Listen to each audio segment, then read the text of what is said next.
Quirino Memorial Medical Center ang namatay dahil sa dengue. Darito po ang report ni Maris Umali. Isa na namang kaso ng kamatayang maaari sanang naagapan. Ganyan daw ang nangyari kay J. Mart Vides, ang 3 taong gulang ng Rodriguez Rizal na ilang araw nang nilalagnat dahil sa dengue. Sa kabila nito, hindi siya agad nadala sa ospital.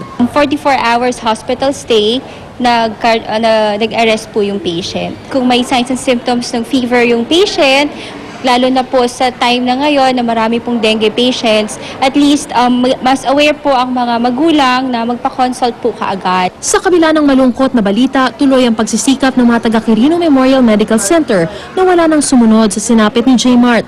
Kaya naman laking pasalamat ng ospital nang may mag-donate ng IV catheter at dextrose para matulungan ng mga dengue patient. Pagkalabas nga doon sa 24 oras, after a few hours, may tumawag agad sa akin. Ayaw naman niya magpakilala. Sabi niya magdo-donate daw siya kahit magkano kailangan para tulungan yung mga pasyente kasi talagang kawawa at talagang awang-awa siya talaga sa mga patients. Ang goal lang niya maabot itong mga gamit at mga resources dito nga sa pasyente. Para di na dumami pa ang bilang ng mga nagkakadengge, sabay-sabay na paglilinis ang ikinasa ng Department of Health at Quezon City Government sa 30 barangay ng lungsod na idineklarang dengue hotspot. Samantala, isinailalim na sa state of calamity ang lalawigan ng La Union kung saan 7 ang nasawi sa halos 2,700 kaso ng dengue.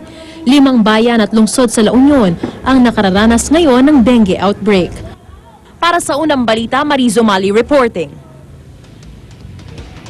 Samantala sa ating ulat panahon, bahagyang lumakas ang bagyong Mina habang mabagal na kumikilos palabas ng bansa.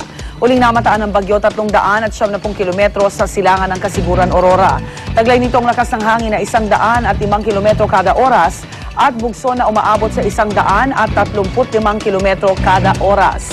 Mabagal itong kumikilos pahilaga-hilagang kanlurang direksyon. Ayon sa Pag-asa, asahan pa rin ang mga pag-ulan sa Katimugang Luzon, Visayas at ilang bahagi ng Mindanao dulot ng pinalakas na hanging habagat. Mga kapuso, mahigit 100 at 42 milyong pisong jackpot prize sa Grand Lotto 655 na panalunan na.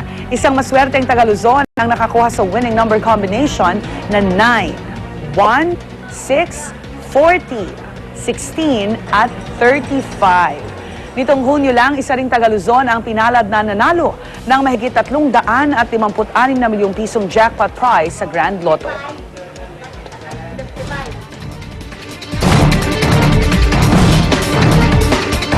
Mahigit 700 milyong pisong halaga naman ng peking designer bag